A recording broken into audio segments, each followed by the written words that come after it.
ไหนจัดให้ยิ่งใหญ่อีกแล้วออกมาบ่าย3 กว่ารถ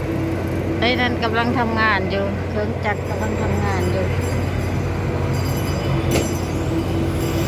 คืบหน้าไปได้หลายแล้วได้พ่อแม่พี่น้องเลยเนี่ย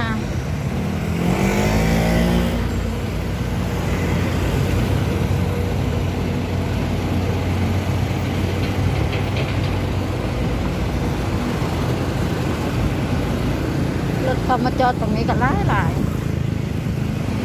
นี่ค่ะทุกท่านอัปเดตนะคะ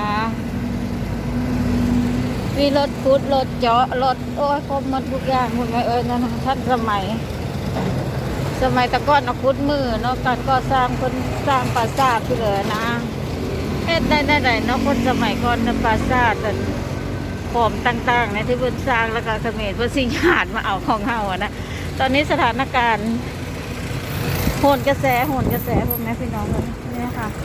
เมืองไทยเฮาทั้งที่กรุงเทพก็ยังก่อสร้างกันอยู่เนาะทั้งใต้แดนเฮาก็โอ้ยขอให้ทุกคนปลอดภัยเด้อจ้าเด้อขอบคุณหลายๆนะคะที่รับชม